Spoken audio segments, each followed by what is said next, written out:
cliff where Hilltop stood. I can still see its hanging roofs against the cypress trees.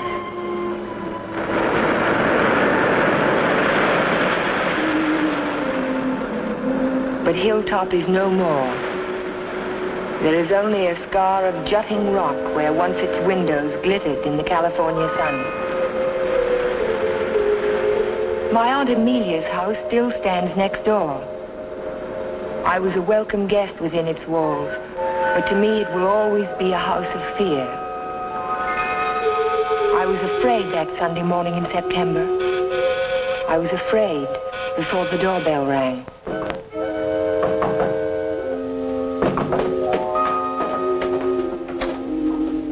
Morning, Ellen. Good morning, Ray. Hello, Amelia. Where is he? Where's Cohalan? Jeff? Why, what's wrong? It's a wonder you weren't murdered in your bed. Dr. Hartley told me this morning I won't permit him to stay in this house another day. What is it, Major? What's the matter? It's all right. It's all right, Amelia. I'll handle this. Where's his room? It's there, Just but leave this to me. I'll take care of Cohalan. Cohalan! Cohalan! Are you in there?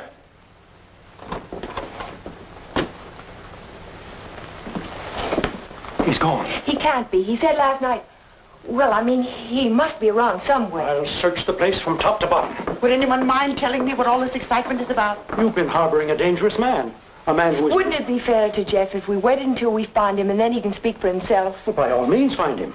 But where? Well, supposing I look in the garage and see if his car's still there. Just what did Dr. Hartley tell you?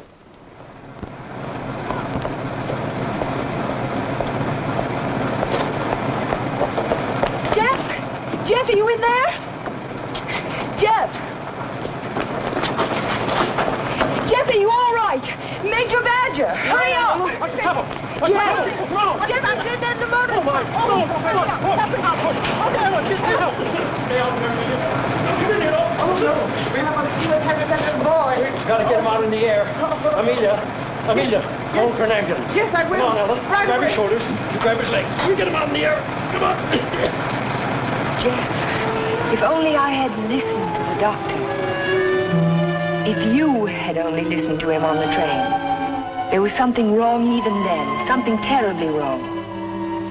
I should have seen it in your eyes the first time we met.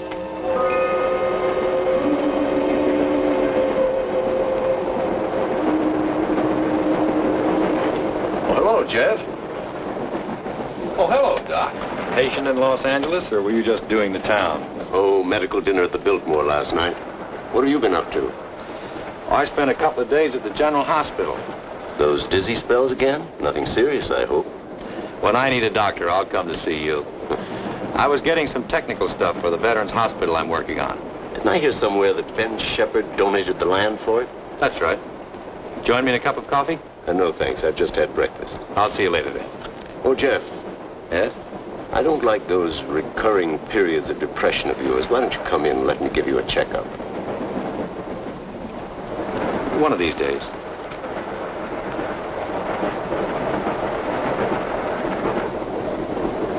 Morning, Elmer. Oh, good morning, sir. How about a little breakfast? You can start me off with some black coffee. Yes, sir.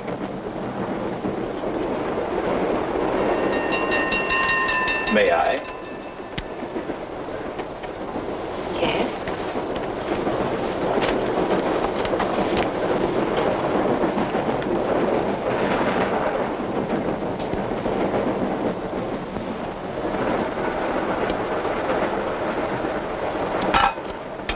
Oh, sorry.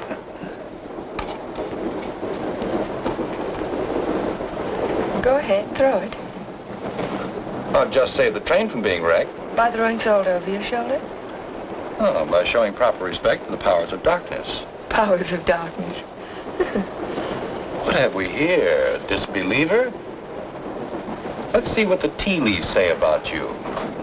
Your coffee, sir. Oh, thank you. There's a trick my grandmother taught me. She learned it from an old witch in Ireland. And so you've been drinking coffee ever since? That's beside the point. I see your name scribbled on the bottom of the cup. It starts with an L, doesn't it? It does not. Ah, but it does. The tea leaves never lie.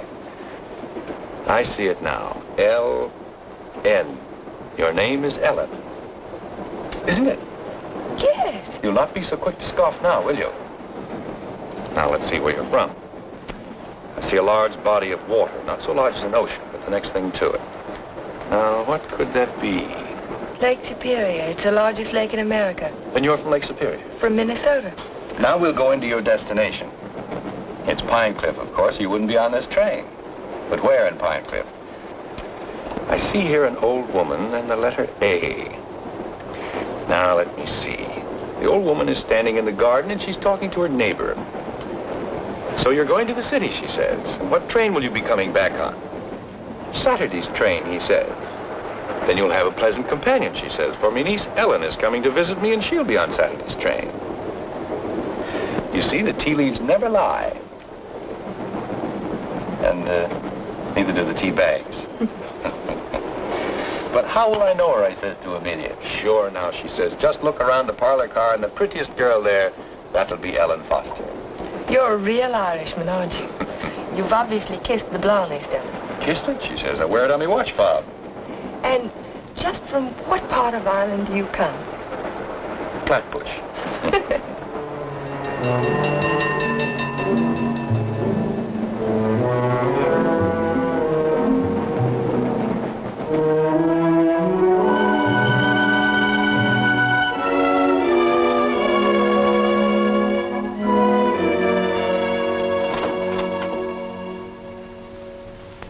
Good morning, Sue. Good morning, Mr. Cohalan. Mr. Shepard here yet? Well, he's in his office. Thank you. I think this would be an ideal site for the beach club, don't you, Keith? Yeah, it certainly would, Ben. Busy, Ben? Oh, come right in, Jeff. Well, we bring the road in here and divide this section into 2-acre lots. Hold out this area for the golf course. Hi. How are you, Ben? Hello, Jeff. How was the trip? Fine, thank you. I bought you a little present while I was in Los Angeles. Found it in an antique shop. Hi, Jeff. Parents? It's a map of an old Spanish land grant. Say, that is an antique. Here's the Ibarra territory. My grandmother's grandfather, he lived right there. That was before California was a state, wasn't it, Ben? It certainly was. I keep forgetting how long your family's lived here. Only since 1820. Really? Come in. Pardon me, Mr. Shepard. What is it, Mac? Well, Sue told me you were in here. Did you take any blueprints with you when you went down to the city? No, why? Why, the rear elevations are missing. They can't be. I put them in a file Thursday. Well, they're not there now. Well, there must be. Come on, I'll help you look for them. See you later, Ben. Thanks for the map, Jeff. Glad you like it. Jeff seems to be getting awfully absent-minded lately, doesn't he? Well, the boy works too hard. Maybe so, but...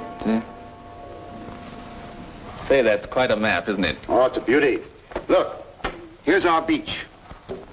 That's the old Spanish name for it, Costa del Rey, the Coast of Kings.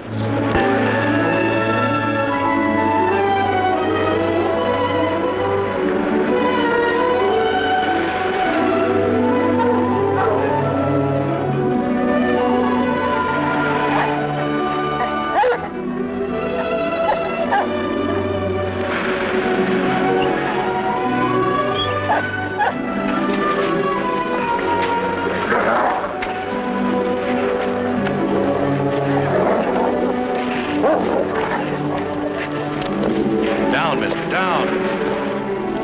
Don't be afraid of him. He won't hurt you. Well, I hope he didn't tear your coat.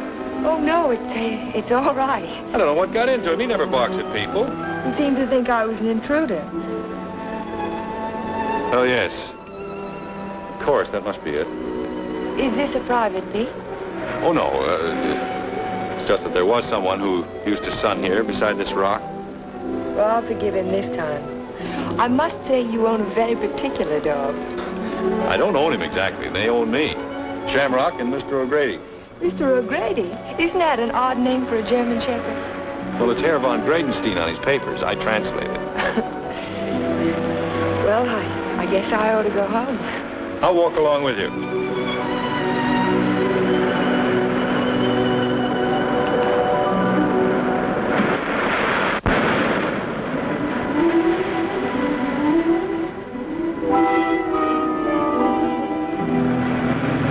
What an amazing house.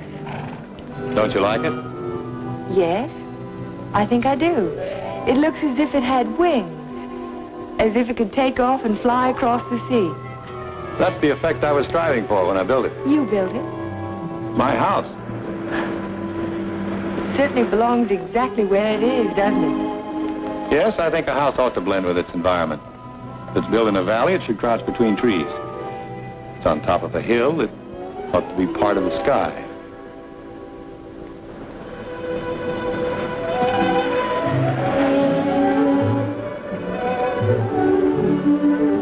As soon as I put Shamrock up, I'll walk the rest of the way with you. It's nice of you to insist. Isn't it?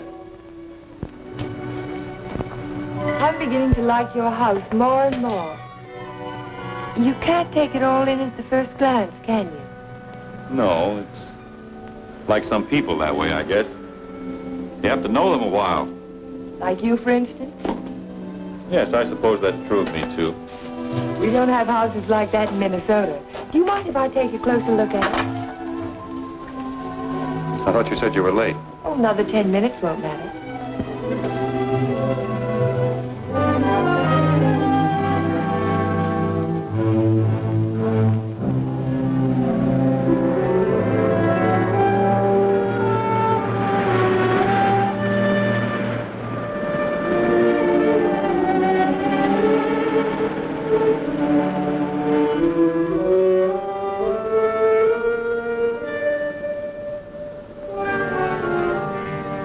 May I go in? Why, of course.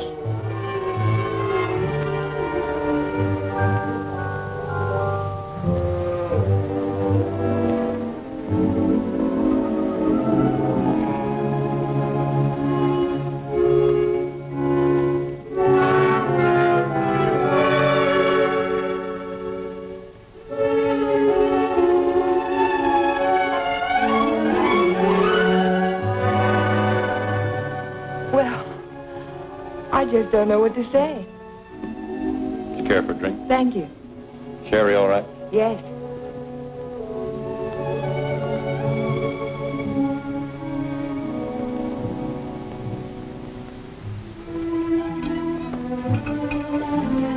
What an unusual picture.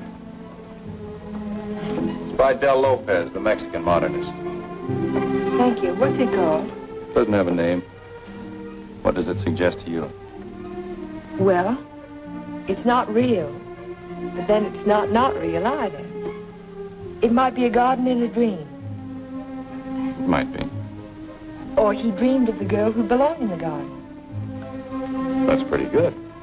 And then she became more important than the garden, and perhaps that's why she's out of proportion. Perhaps she did. Perhaps that's why a woman gets out of proportion to a man. I really don't know anything about modern art. There isn't anything to know about it. It's like music. Its form doesn't have to copy nature to please the senses. Or does it? We were talking about art. I was talking about figures. Are you interested in figures? I have a Sivigliano. You have a what? Sivigliano, an Italian sculptor. I bought one of his porcelains with my first fee. Would you like to see it? Yes, I would. Where is it? Over by the window. Come on, I'll show it to you. This is my good luck charm. It's called Hotai, the Chinese goddess of chance. Sevillano always...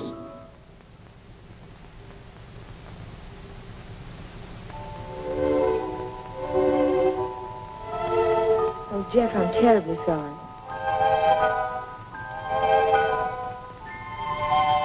Can it be mended? No, it's beyond mending. Well, Aunt Amelia may be worrying about me. I suppose I should go home. Yes, I suppose you should.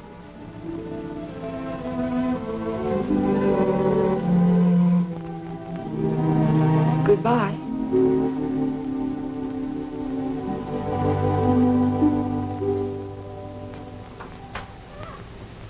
Good afternoon, Luella. Hello, Miss Foster. Is Aunt Amelia at home? I didn't see her go out. Ellen. Oh, hello, Aunt Amelia. Were you afraid I was lost? No, I was sure you could take care of yourself. But it was getting late, and I was afraid you'd forgotten about the dance at the country club tonight. Of course not. I just ran into Mr. Cohalan on the beach, and I stopped by his house for a glass of sherry. You were inside Hilltop? Why, yes. You don't disapprove, do you? After all, I'm a little old to need a chaperone. But no one's ever been inside Hilltop before, No one. except Jeff. It's funny. He built it for his bride. Then there's a Mrs. Cohalan. No, Vivian was killed the night before the wedding. How awful. Aunt Amelia, Yes, dear. what was she like? Vivian, she was the most beautiful girl you ever laid your eyes on. She was Ben Shepherd's daughter. Ben Shepherd. Ben owns most of Pine Cliff. That's why it was such a perfect match. Jeff was a protege of his, more like a son. And when he fell in love with Vivian, Ben was delighted.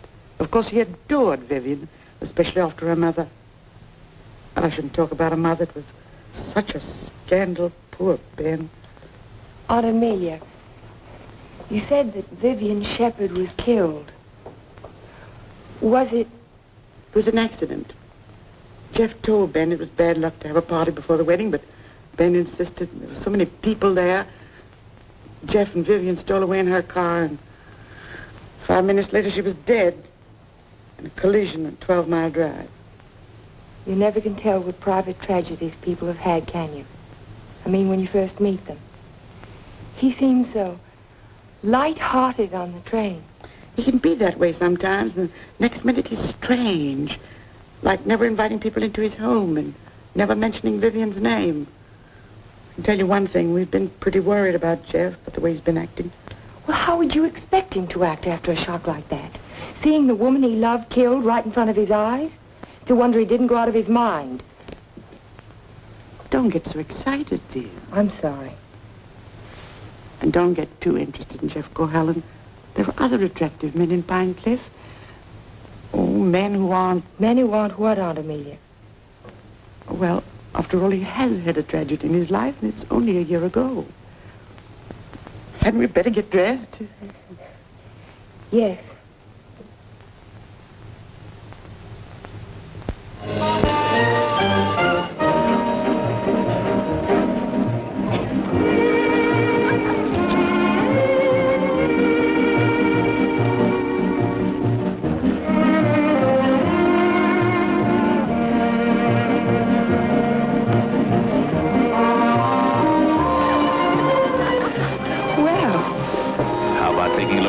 Big California moon, huh? I can see it through the window. Yes, what I had in mind was a personally escorted tour. Think of my reputation, Mr. Ferris. But I am thinking of it. A new girl in town seen walking with me in the moonlight, why the stag line will give you a rush. I never encourage stag lines. There's no future in them. Well, in that case, we'll sneak out quietly, huh? No, thank you. Thank you, but no. Cold climate, Minnesota. Yes, isn't it? Let's go down to the bar and talk it over. All right. I see you know our local hero. We've met. A charming fellow. Yes, he is. I suppose you'll fall madly in love with him. Everybody else does. Except you, Mr. Ferris. Oh, I think he's just ducky. Did you children enjoy your dance?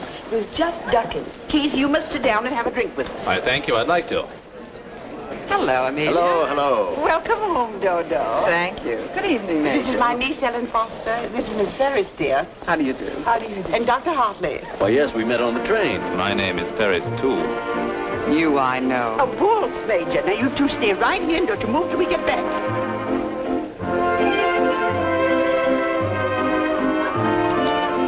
Miss Foster, the only dance I know is a waltz. Will you risk it with me? I'd love to, Dr. Hartley. And how were things at the separation center? Did you have a good time? Reno is delightful. I received my discharge papers yesterday. You'll get your copy in the mail. Well, that calls for a celebration, doesn't it? It certainly does. In that case, I'll take you down to the bar and buy you a drink. Oh, really? Oh, come now. We're civilized people, aren't we?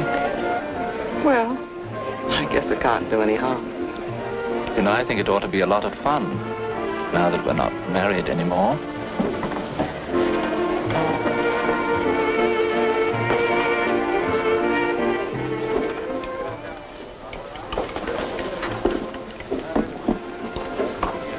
What do you think your chances are? Ben, I built more hospitals in the South Pacific in 1 year than the average architect will see in a lifetime. The only competition I'm worried about is Talbot and Talbot. Huh? Not that I can't compete with them professionally, but they seem to know how to play the political side of it. Well, that won't count here. I hope not. Anyhow, I'm indebted to you for a crack at it. I merely suggested that they invite a local architect to submit plans. Jeff, you're looking pretty seedy. Sure you haven't been working too hard? Well, it's been a pretty hectic week, Ben, but we finished up tonight. Plans are all wrapped and ready for mailing in the morning. Hello, Ben, you old darling. Hello, Dodo. Hello, Jeff. There's an admirer of yours looking for you upstairs. Who's that? A girl by the name of Foster. You seem to have made quite a score. Aren't you speaking to me, Jeff? Certainly, Dodo. How are you? Fine. Are congratulations in order? They certainly are. We're celebrating the new freedom. See you later. Bye. I think I'll go upstairs, Ben. It's getting a little crowded down here.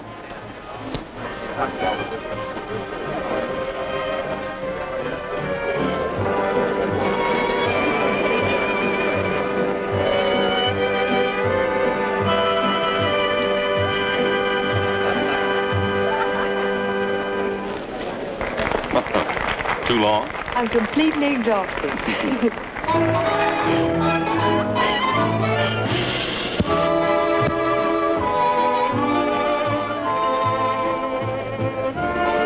What is that song? Do you know? It's called Don't Forget Me. Oh, I remember. They played it a lot last year. Yes, they played it last fall. Is something the matter? No, I didn't eat my dinner. I guess you shouldn't drink on an empty stomach. Excuse me.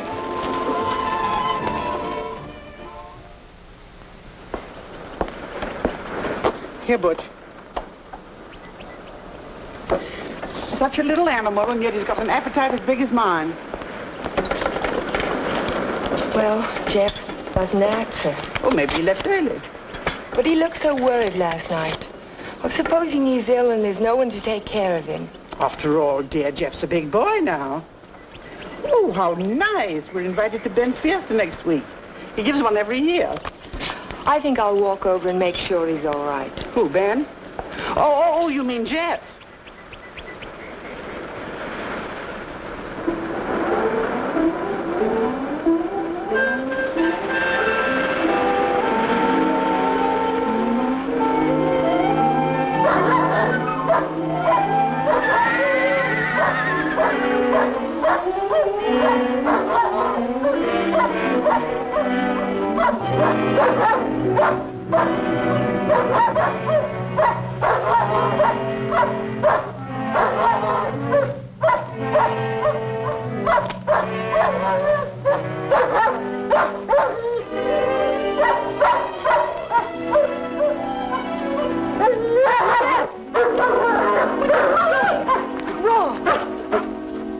Look at his right front leg.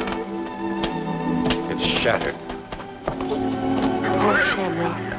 I hate to have to destroy him. How did it happen? I don't know.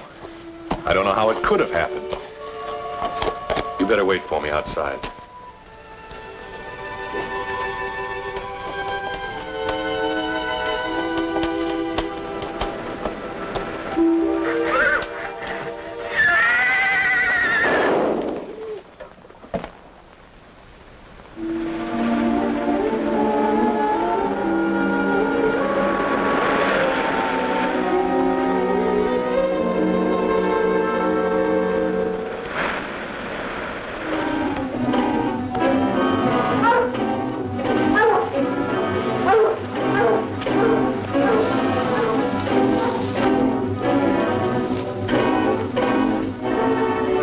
See which way he went? Who? The man. What man? He was hiding in the bushes. Didn't you see him? No. I only saw some branches move, that's all.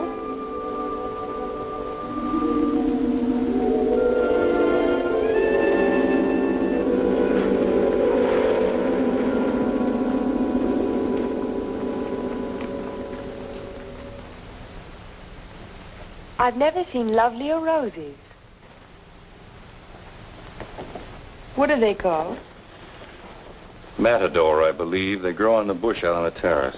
Matador? Of course, after the color of the bullfighter's cape. Or the bull's blood. Jeff, I'm so sorry about Shamrock.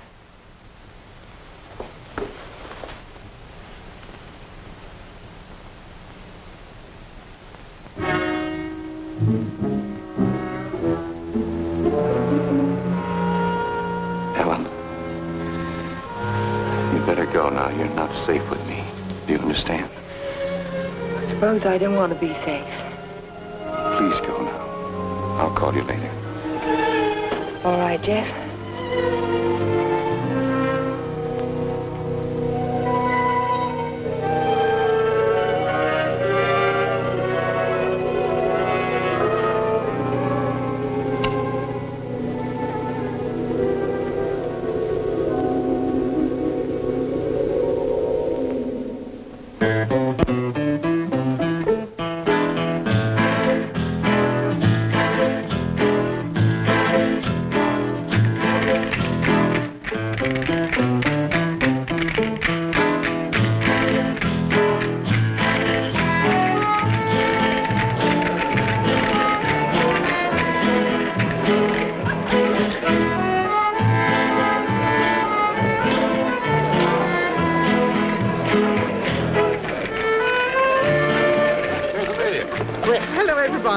Ben, this is a wonderful park. Oh, thank you, Amelia. Tell me, have you seen the Major? Yes, he's right over there. Thank you. Excuse me, please. Certainly. Will you excuse me, please? All right, Ben. Major, I wonder if you could tear yourself away from these charming people and come and speak with Mrs. Atkinson. She's dying to talk to you. You know, for a woman, I think it's late. Go ahead. Tell me, what does a certified public accountant do? Especially a pretty certified public accountant. I compile actuarial tables for an accident insurance company. What are the odds against a man fracturing his arm? That sort of thing. Oh, what are the odds? 90 to 1 that you won't break your arm this year. Well, that's good. But if you do, it's 2 to 1 that it'll be the right arm. Or have you noticed that in your practice? No. What I've noticed is that my patients have all their fractures just when I'm ready to sit down to dinner.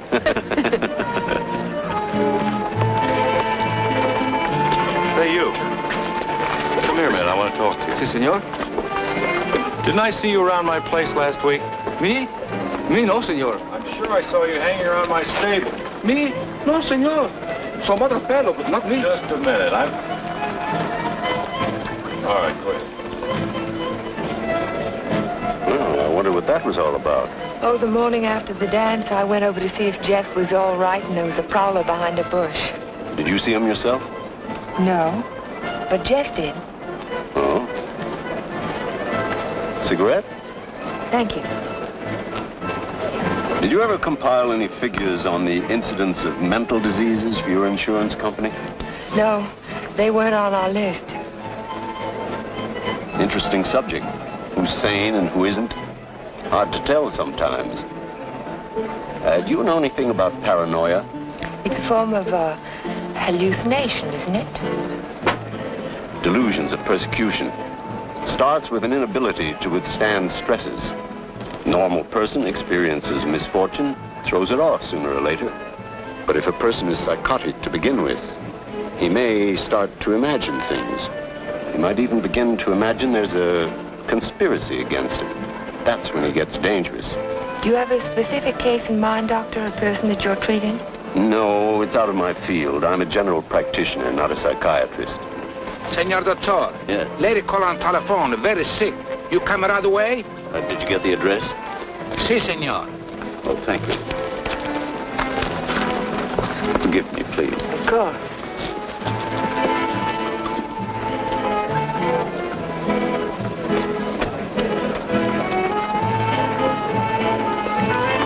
Are you sure, Jeff? Ben, I'm positive it was the same man. Well, I'll talk to them if you want me to, but you know how it is with those fellows. They all look alike if you don't know them. Maybe you're right, Ben. So the guy gets up and he says, Keith, you take a powder. Oh, the guy was bigger than I. So what could I do? Same thing happened to me, only he wasn't so tall. Oh, I remember all too well. Remember that evening? Excuse me, honey. I'll be back in a while. Certainly. Because the rest of the committee feel that a local architect should have the job.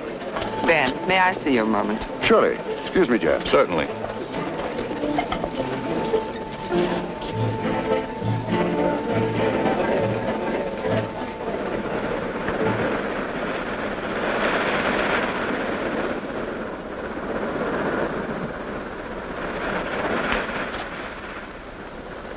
Well, if it isn't Miss Icicle from Minnesota. Good evening, Mr. Ferris. Call me Keith. It was nice of you to find this secluded spot.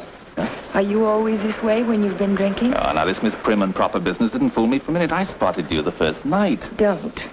You don't have to pretend, honey. Just relax and enjoy it. Stop it. You kidding?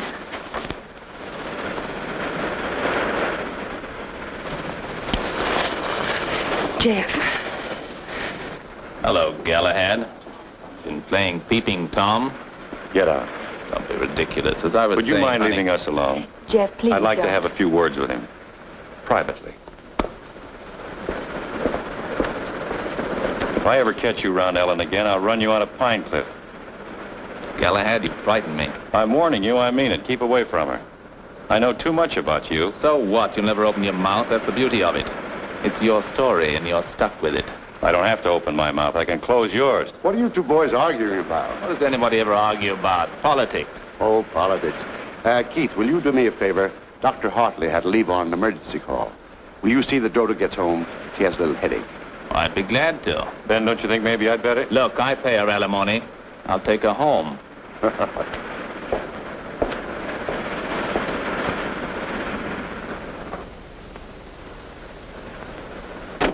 It was a lovely, lovely party, darling. I'm glad you enjoyed it.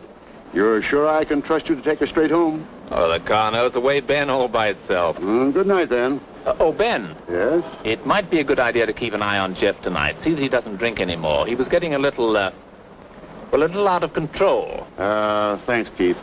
I'll watch him. Good night.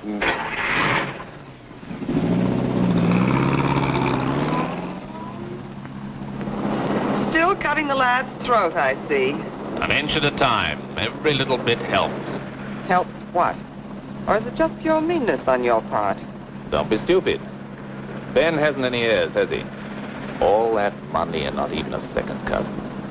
Suppose he should take a notion to leave it all to Cohalan. Where would I be? Out in my ear the day after the will was filed. Well, you don't think he's going to leave it to you, do you? No. No, I'm voting for charity, with Keith Ferris as administrator of the estate. What would you think of a Vivian Shepherd Foundation for something or other? That turns even my stomach. Oh, I'm very well, thank you. You were in the cavalry, weren't you, Major? Well, I'd like to ask you a question. Can a horse break its leg in its own stall? What's that? You think it's a chance in a million? No, I was just computing the odds on an accident that happened last week. Well, thank you very much for the information, Major. Good night.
dog howling, and I heard thought... it too. Could you tell where it came from? No. It's around here someplace, but I can't locate it.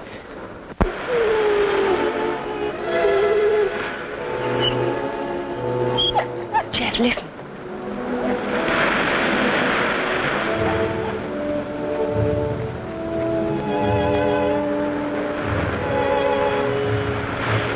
What's the matter, mister?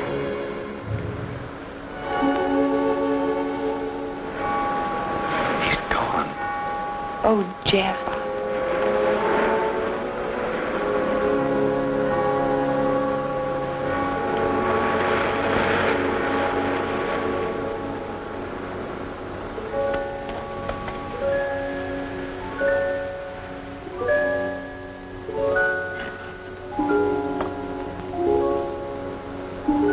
Well, that's about all we can do tonight. Jeff. I want to talk to you. Well, not now. I'm sorry, I didn't mean to be rude, but I'm just not in the mood for conversation. You have to listen. It's important. Well, let's go up to the house.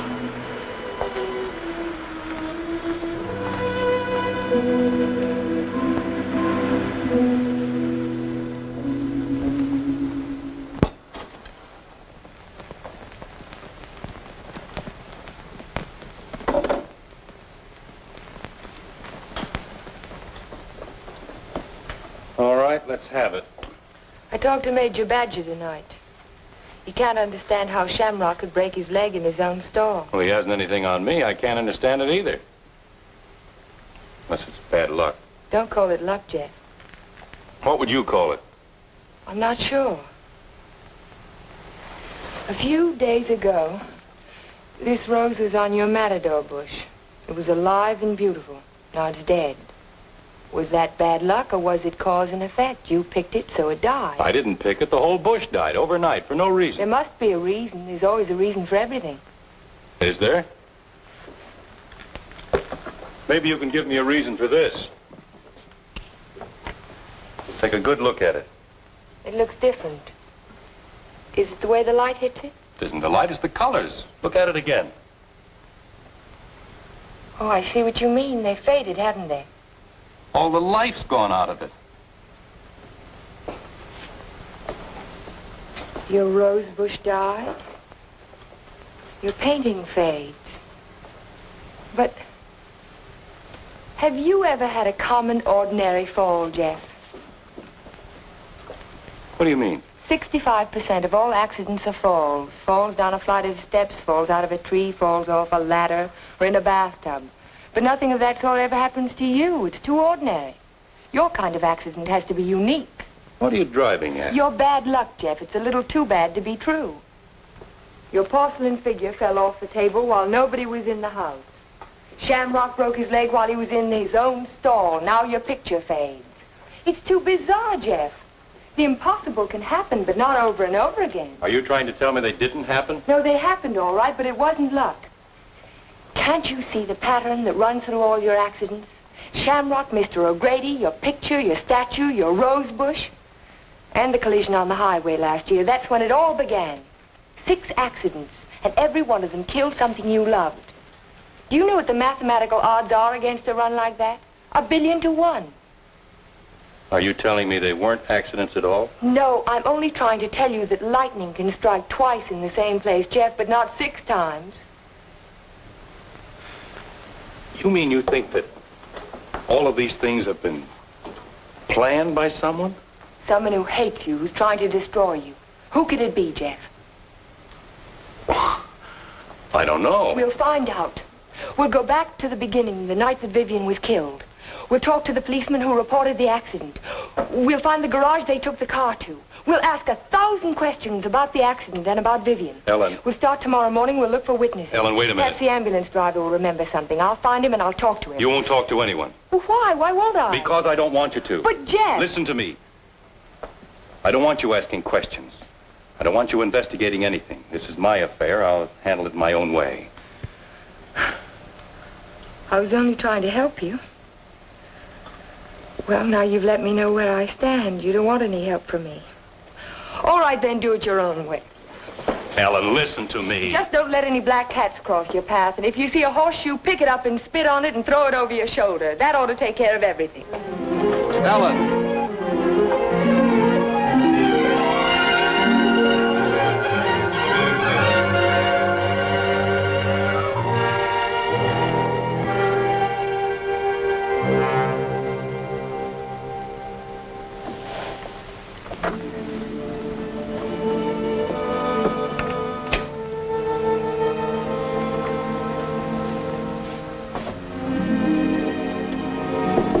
Come in. Hello, Aunt Amelia. You didn't tell me good night, dear. I'm sorry. Is anything wrong? No, there isn't anything wrong. There isn't anything right either. I saw you come home. You were at Jeff's again, weren't you? Yes. I don't want you to think I'm an old busybody, but I'm all the family that you have, and it would help you to talk to someone. What is there to talk about? He doesn't love me. He never will. He's in love with a memory. I tried to warn you to be sensible. Sensible. I love him. I've got to help him if I can, whether he likes it or not. I know. Good night, dear. Good night, Aunt Amelia.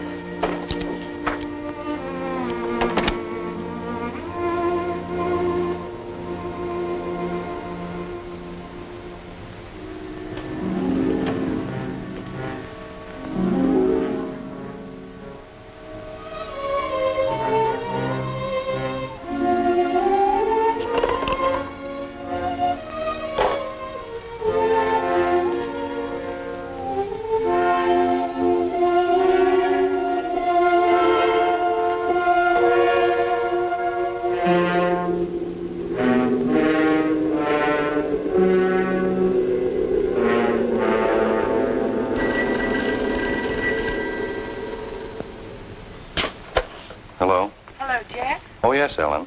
I've taken your painting to an art shop. You did what? I found out some very important information. If you come over tonight, I'll tell it to you. No, I can't tell you now. Look, I thought you understood I was going to handle this in my own way. Don't argue, Jeff. Just come on over. Goodbye. Well, what do you think? It's hard to understand why it's faded. The artist didn't use pen colors, he didn't even use tempera. There must be a reason. I would say this was painted with London watercolor. That's the best you can get. Nothing fades them except continuous exposure to strong sunlight for at least a month. That's impossible. I can't imagine what caused it. Well, I tell you what I can do. I can talk to a couple of artists I know. They might have an idea. I think my best bet is to go and see Trilfit. He's a watercolor man. He's one of the best. He ought to know everything about it. I think I'll catch him tomorrow morning. You know Trilfit, the naturalist. He paints the dogs and horses and cows. My wife, he made a beautiful Thank you painting. very much. I'm sorry to have troubled you. Oh, no trouble at all. Oh, Miss Foster. Yes? I just remembered something. Years ago, I framed some pictures for a painter by the name of Torres, Vicente Torres. One of the paintings was an old lady playing the guitar. It was a watercolor. And it faded? The man who bought the picture took sun lamp treatments that winter, and he took it on a couch right under the painting, and he was mystified why the color faded. So Vicente found out that the rays from the sun lamp broke down the pigment. Can you remember the name of the man who owned that picture? I don't think I ever knew. It was some local man. What about the artist? Is he still in Pine Cliff? Torres? He died 5 years ago. Oh. Thank you again.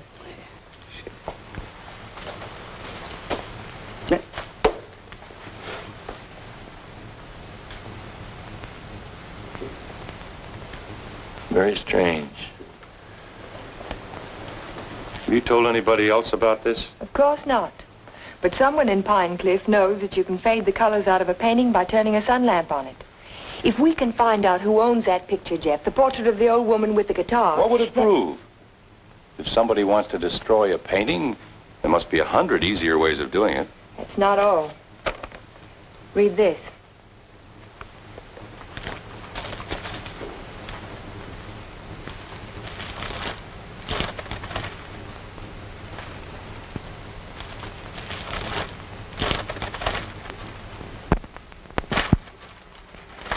Arsenic? In the soil underneath the matador bush, I dug it out this morning. Enough arsenic to burn out the whole root system. It didn't get there by accident, Jeff. Someone put it there. Someone who knows how to poison a rose bush. Or a dog. Or a man's life. Would you really like to help me? You know I would. Then forget it. Forget the whole thing. But there was poison in the root system. The chemist told me. You never saw the chemist. You never heard of a portrait of an old woman with a guitar. Do you understand? No. No, I don't understand. Jeff! Jeff! Your house. Look out the window. I saw it from upstairs. What? It's burning.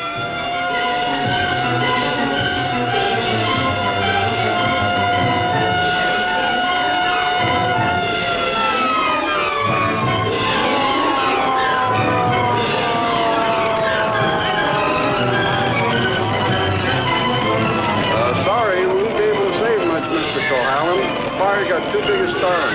Everybody stand back. Out of the way, please.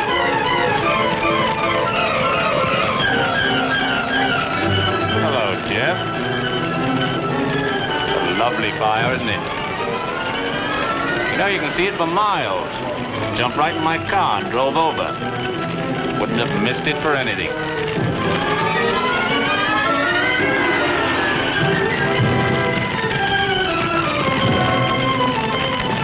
I'm so sorry, Jeff. Such a beautiful house. I'm glad it's gone.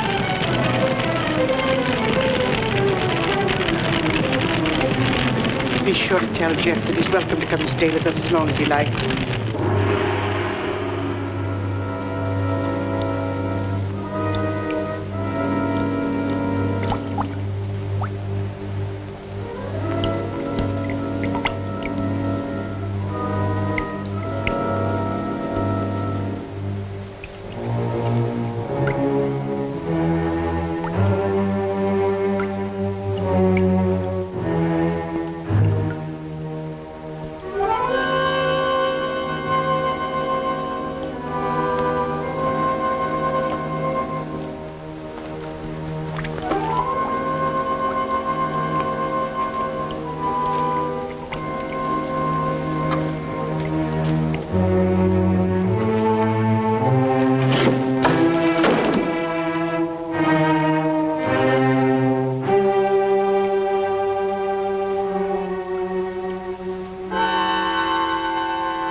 No, he hasn't come in all day. Did you try to locate him at Mrs. Foster's? Yes, I did, but he left the house early this morning. Well, wait a second. Here he is now. Good, good. Have him come right in. Mr. Shepard wants to see you. So I hear. He'll be right in. Thank you. He's here now, Stacy. Hello, Ben. I didn't mean to keep you waiting. It's quite all right, Jeff. I'm terribly sorry about what happened last night. I know you are, thanks. I wouldn't bother you about anything today ordinarily, but Mr. Rogers just came to town. Stacy Rogers, chairman of the hospital committee. Oh, of course. How are you, sir? Glad to know you. This is the Jeff Cohalan I recommended to you. Yes, we examined your plans last night, Mr. Cohalan. Good, clean, modern lines. Thank you. I'm sorry we couldn't give you the job. You couldn't what? I was just about to tell you, Ben.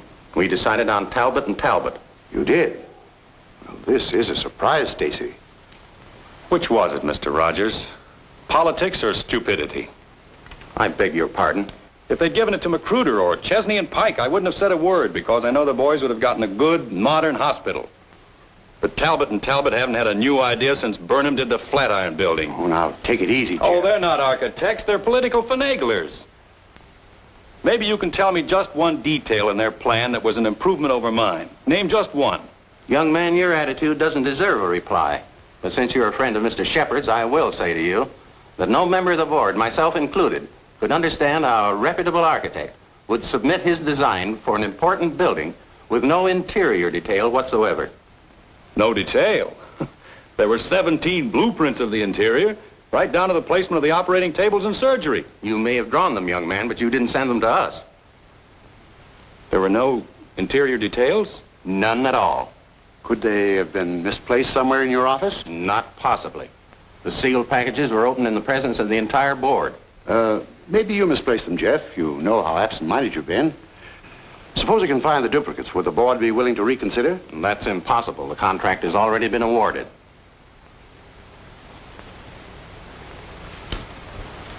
Well, this is quite a shock, Stacy. I felt sure that Cohalan would get this job. Oh, I'm sorry, Ben, but you understand my position.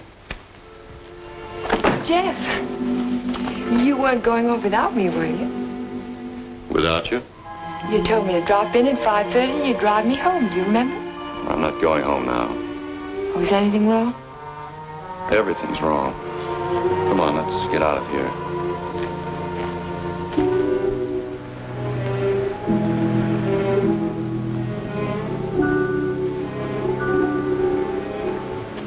It's dreadful. A whole year's work completely wasted. Typical Cohalan luck. Don't keep calling it luck. Supposing someone took those plans out of the office and wrapped the package over again. Who'd do a thing like that? Keith would. He hates you. He hates everybody. There's something twisted inside of him. It would take a psychiatrist to explain it. And why does Mr. Shepard keep him on at the office? He doesn't know what he's like. Dodo must know. She acts as though she's still in love with him. There are women who love men like Keith. Take a psychiatrist to explain that, too. It's getting kind of late. I'd better drive you home.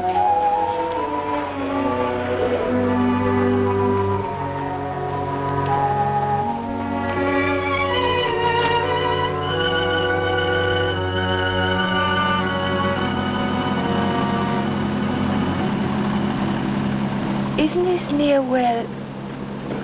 What'd you say? Nothing. Drive faster, will you, Jeff? I want to feel the wind in my face. All right.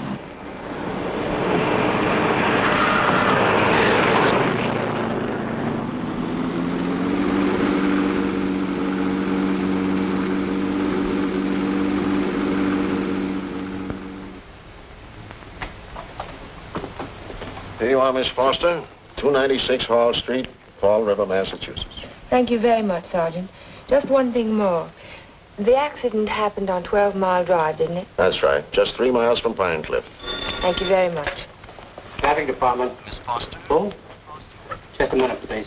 Oh, Miss Foster. It's for you. For me? Hello? Miss Foster?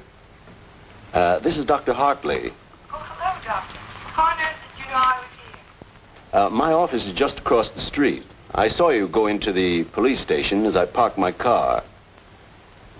Are you in trouble, Miss Foster? In trouble?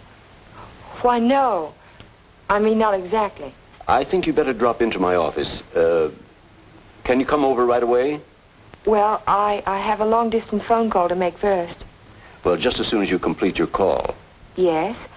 I think I could come by in about 20 minutes. Thank you.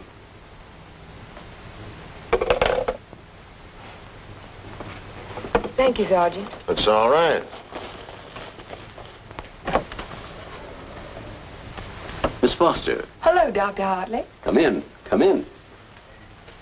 I was startled when you telephoned me at the police station.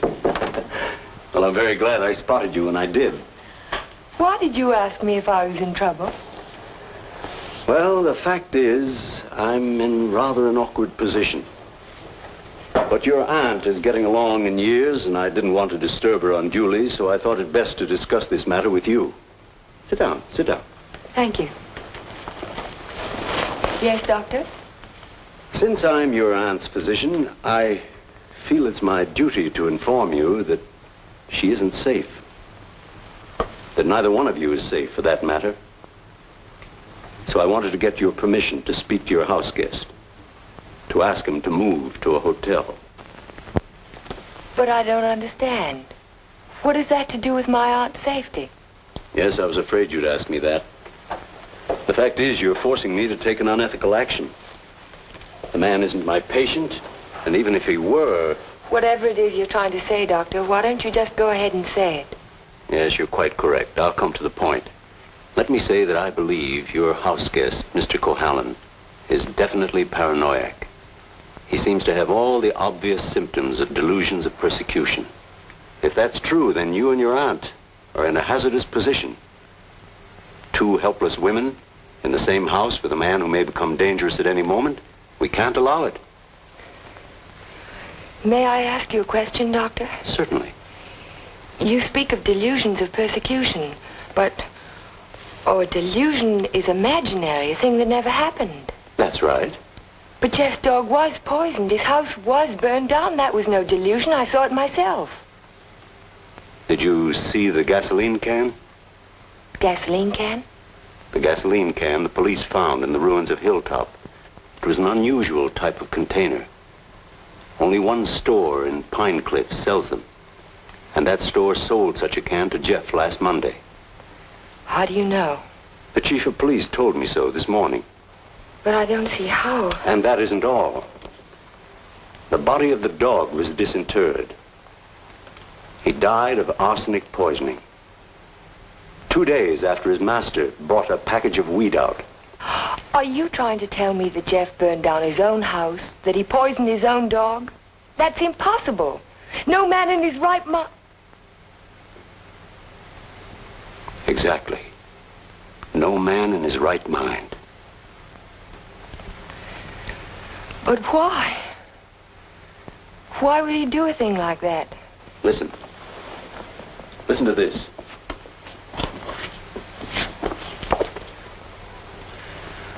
Once the feeling of guilt is firmly established in the subconscious, the patient may do injury to himself as a form of penance or self-imposed retribution. Such actions may be taken without conscious volition and will often disappear entirely from the memory stream, so that the patient is later unaware that his injuries were self-inflicted. That's my theory, that Jeff is suffering from feelings of guilt, and he's unconsciously punishing himself for it. Guilt? You keep talking about guilt. I don't understand you. What is he guilty of? His fiancée was killed in an automobile accident a year ago, and he was at the steering wheel at the time. It would be an unusual man who didn't reproach himself under those circumstances, even if he was blameless.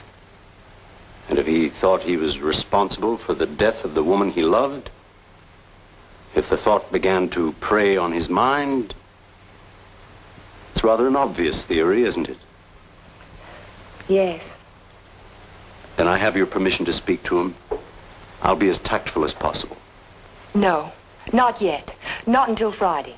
Friday? I've got to have time to think about it. I'll be very careful, but promise me you won't speak to him yet. Well, I can't force my opinions on you, Miss Foster, but I must emphasize as strongly as I can that delay can be dangerous. Extremely dangerous. I'll be very, very careful, Dr. Hartley. I hope you will, Miss Foster. Thank you.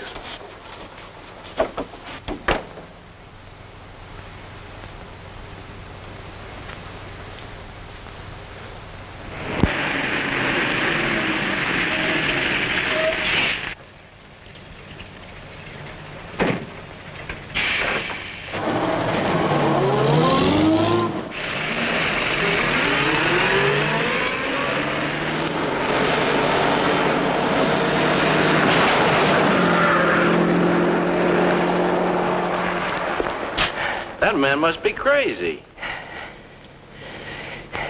Thank you very much.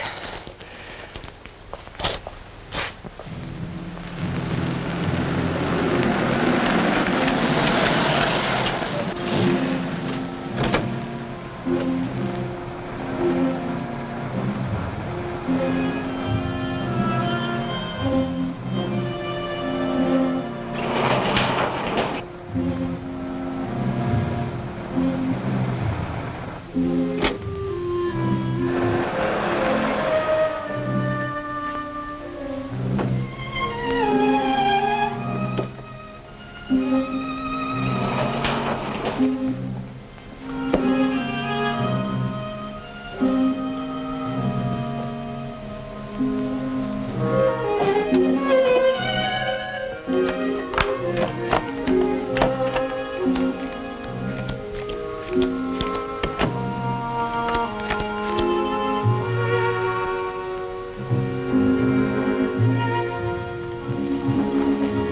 Jeff. Hello.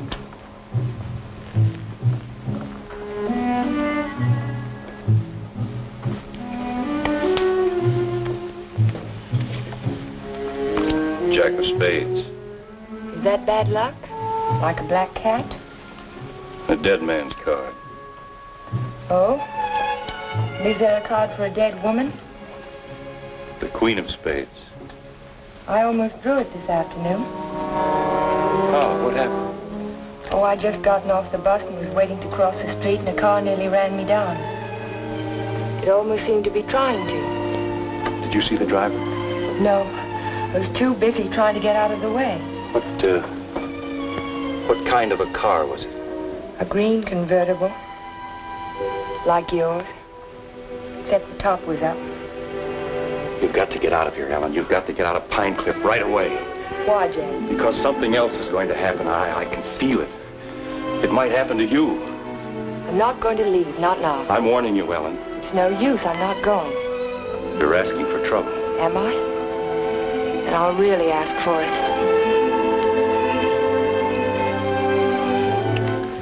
Watch yourself closely.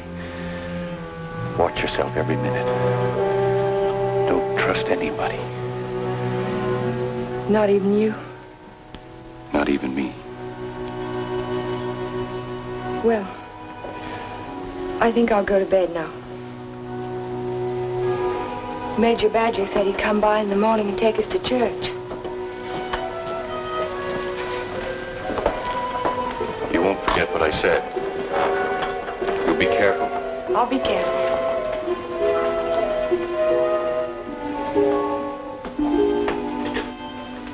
Jeff, Yes? how long have you known Dr. Hartley? For years, ever since I came to Pine Cliff. Has there ever been any bad feeling between you? No, why should there be? Well, he thinks that the shock of Vivian's death might have affected your mind. He thinks that you might be paranoid.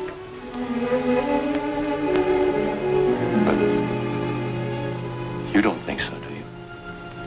No. I don't think so. Good. Good night, Jeff. Good night, Ellen.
Jeff? Shh.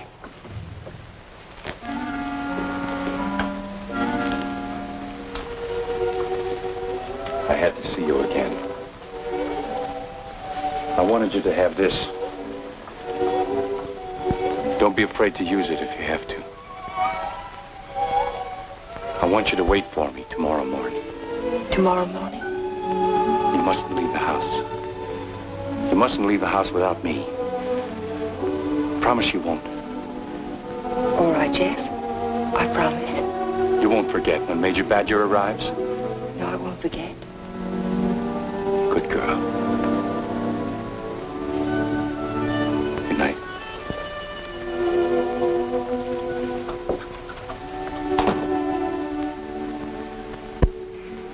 We found Jeff early the next morning. I can still smell the fumes of the gasoline as we pulled his body from the car. But somehow it didn't quite ring true. I couldn't believe that Jeff would try to kill himself. No suicide note was found, but the local architect was discovered in the Foster garage with the door closed and his car motor running. He was immediately removed to City Hospital, where latest reports from Dr. Raymond Hartley advised that Cohalan is now definitely out of danger. On the national scene, Congress resumed its discussion of the Morse-Conlon bill today. Labor spokesmen have announced that they will request an amendment guaranteeing... I'd like some more coffee, nurse. With cream and sugar? How did you get by the no visitors sign? I walked right straight past it to ask you a question. Oh, you did?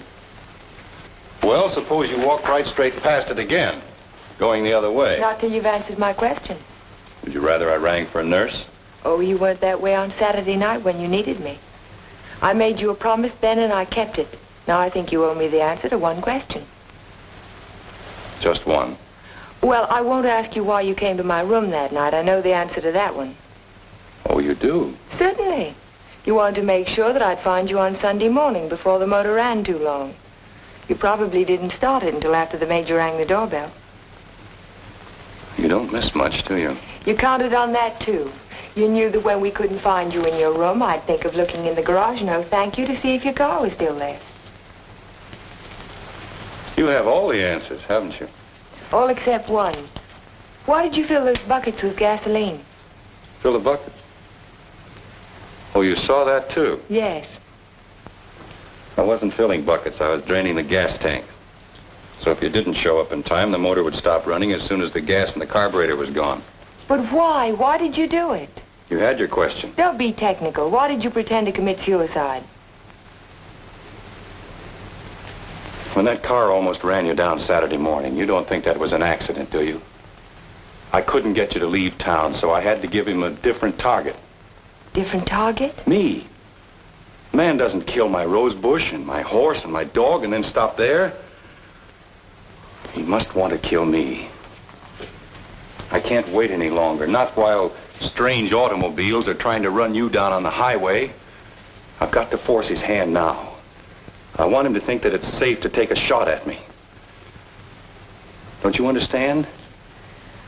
Not quite. I've tried to commit suicide, haven't I? It was on the radio. It says so right here. So what if somebody takes a shot at me now and leaves the gun in my hand? It's an open and shut case, isn't it? The police wouldn't even investigate. So he's free to kill me now if he can. Doesn't have to hit around the edges anymore. But keep away from me. Don't stand too close to the target. Is that why you wanted me to leave Pine Cliff? That's why I want you to go home now and stay there. Lock the doors from the inside. If you have any visitors, don't let Aunt Amelia out of your sight. Don't trust anyone. Where will you be if I want to find you?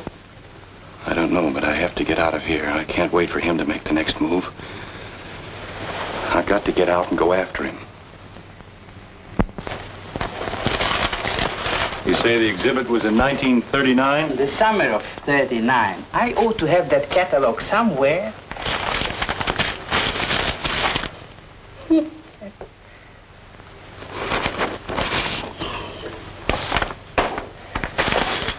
Here we are. And there's a list of all of the exhibitors in here? In the back of the book. Practically every artist who might have known Torres. Oh, yes. This is perfect. Exactly what I was looking for. Thank you. Good afternoon. Yes? Are you Mr. Strabini? Stormy? Yes, that's me. Did you ever know an artist by the name of Vincente Torres? Vincente Torres? Yeah. No.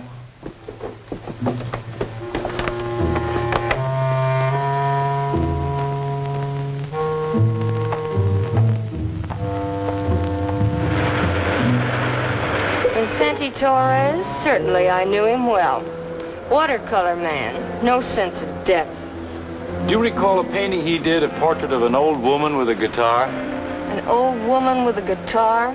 Don't believe I ever saw it.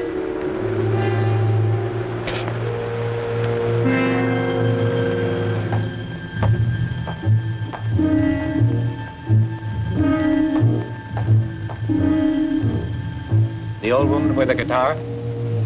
Yes, I remember when Torres painted it. It was during his Renoir period. Do you remember who he sold it to? Didn't know he ever found a sucker. It was a piece of tripe. Well, thank you. Not at all.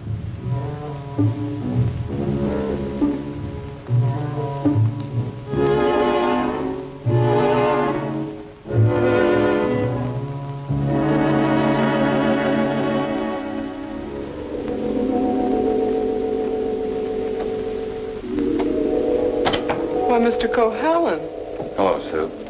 you had a few phone calls. Anything important? I don't think so. A man named Carter called. Said he was a friend of an artist that you knew. The name sounded like Boris. Was it Torres? Could be. Did he leave a number? No. He said he'd call back around 6. What's after that now? When Mr. Shepard's anxious to see you. He's still in the office. Okay. Shepard Estates. Oh, yes, just a minute. Mr. Carter. Hello? Yes, that's the man, Vincente Torres. Do you remember a watercolor he painted, a portrait of an old woman with a guitar? You do? Do you remember who bought it? You're absolutely certain? Oh, thank you. Yeah.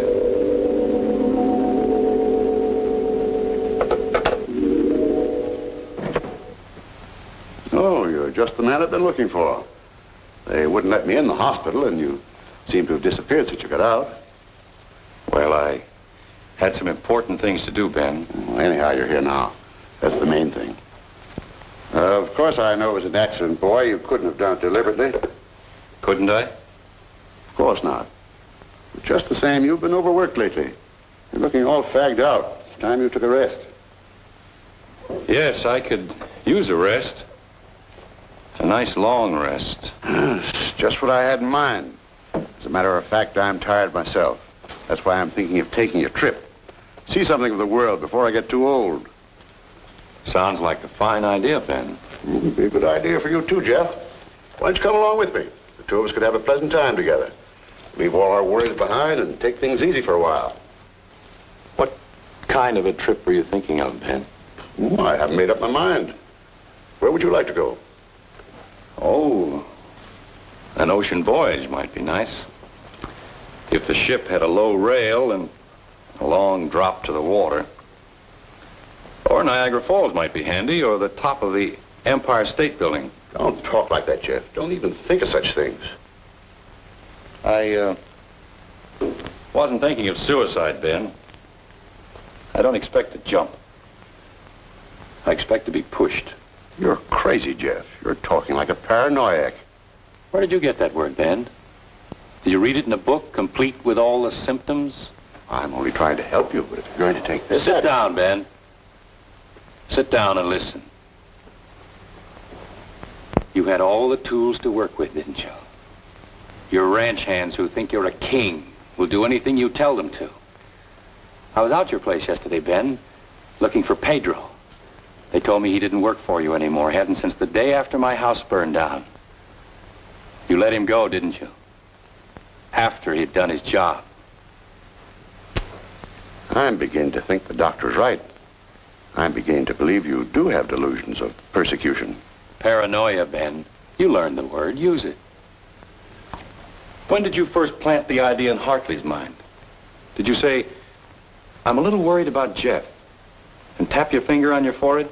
Jeff, I'm not going to talk to you any longer. You're not in your right. Not while you're in your present mood. I wouldn't do that if I were you. You haven't answered my questions, Ben. Are they too difficult? Let's see if you can answer an easy one. Whatever happened to that painting that used to hang in your living room, the portrait of an old woman with a guitar? Wasn't in the living room. It was in my study. Why? When'd you get rid of it, Ben? After it faded? After you found out what a sun lamp can do to a watercolor? Do you want to know who put me on your trail? You did yourself. When you tried to convince me I couldn't trust my memory anymore. I hate to say this, Jeff, but you can't trust your mind anymore. Can't I? I made a written list the night I wrapped the hospital plans to make sure nothing was left out. And 17 blueprints were missing when the package was opened by the state board. No one could have tampered with that package but you. No one else knew it would be on my desk overnight. I didn't know anything. Yes, you did. I told you. At the country club. You wanted to destroy my faith in my work, didn't you? It was the only thing I had left. Oh, Jeff, this is ridiculous. That's what I thought at the beginning. But once I began to suspect you, it all fitted together. I even remembered that your foreman was in the store the day I bought the can of gasoline. That gave you an idea, didn't it? Yes. It gave me an idea. How do you like your own medicine? How do you like waking up every morning wishing you were dead? Then you don't deny it anymore. No. I'm glad you found out. Because you can't do anything about it. Go tell somebody I poisoned your dog. Go say I burned down your house. You know what they'll think, don't you? They'll think you're crazy. I don't care about the others. It's what you think that's important. You've been like a father to me, Ben. In a funny kind of way, you still are. What made you change? What made you start to hate me? Was it Vivian? You killed her. I did everything for you that one man can do for another. And how did you repay me? You murdered her. Not murder, Ben. Not murder. A drunken man at the wheel of an automobile. What is he if he isn't a murderer? Can't go in there. Can't go in there. No. Ellen, what are you doing? Jeff. Mr. Shepard, this is Mr. Nelson of Fall River, Massachusetts. Last year he was driving through California, and when he reached Pine Cliff, he had an accident on 12 Mile Drive. Is this the man who was driving the car in which the girl was killed? Well, you said not to say anything when you paid my damages. Go ahead, answer. No. No, it wasn't. It was that fella back there.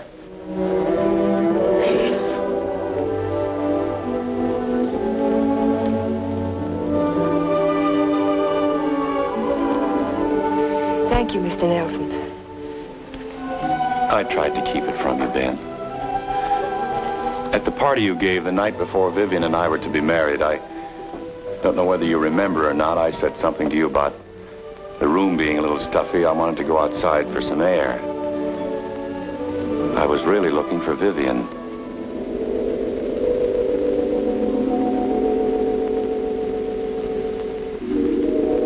I found her, all right. I heard them talking to each other. It wasn't anything new, Ben. It had been going on for years. All the time I was overseas. He was telling her why he'd never marry her. He couldn't. Dodo wouldn't give him a divorce. So she said, we'll run away without a divorce.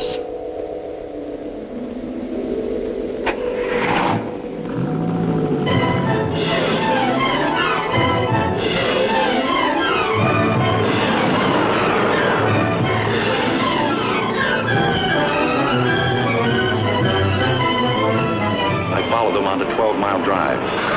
I didn't know where they were going, but I knew I had to stop them if I could. He was going as fast as the curving road would let him.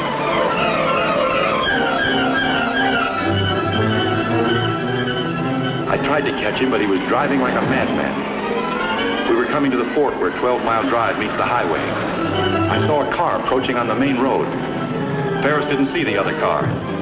I knew what was coming, but there was nothing I could do to stop it.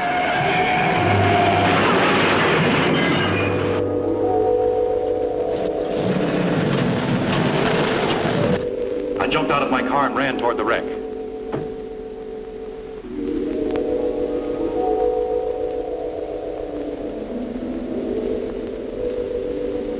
He said, do something for her. But there was nothing anyone could do for Vivian. There was only one thing left to do for anybody. I told him to take my car and get away from there.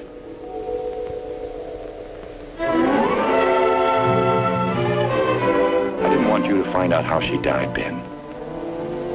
Or what she was really like. Vivian.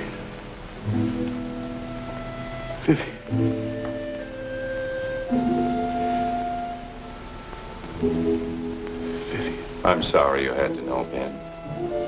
Even now.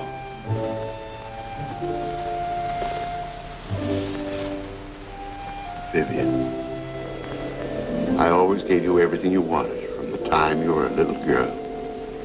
You were all I had after your mother ran away. She was no good. I never told you that, did I? Your mother was no good. Now you want to run away, too. You're just like her. The same bad blood. Jeff, he thinks I know. I won't go through that again. I'll kill you first. I'll kill both of us. My shoulder. Ben, put down that gun. Put it down. She ran away. She ran away from me. Call Dr. Hartley. Well, you finally fixed me with the old man, didn't you? But you'll never get any of his money now. He's as nutty as a squirrel. Now get out of here. Get out of Pine Cliff. If I ever see you again, I'll kill you. Dr. Hartley, this is Ellen Foster. Will you come over to Mr. Shepard's office right away? Yes, it's urgent. Thank you. It's all right, Ben. Everything's going to be all right. Vivian.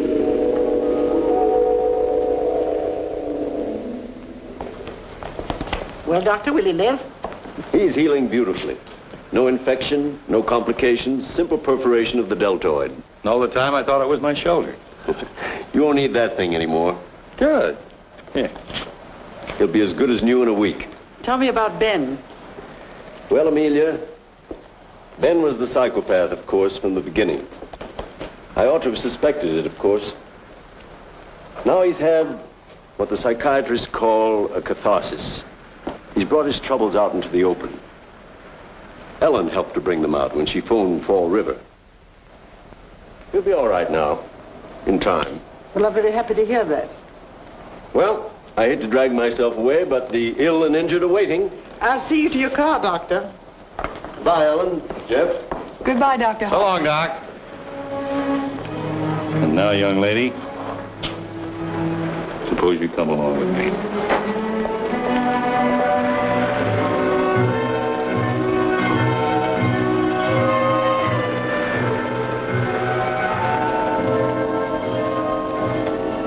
Ellen. Yes, Jeff? There's something I've been wanting to ask you. Yes, Jeff? How in the world did you ever find that fellow from Fall River? Oh, I found him in the traffic accident records at the police station. What made you think of him? The way you drove your car on 12 Mile Drive the other night. You could never have driven so recklessly with me if you'd been at the wheel when Vivian was killed. Not on the same road in the same place at the same time of night. You're pretty smart, aren't you?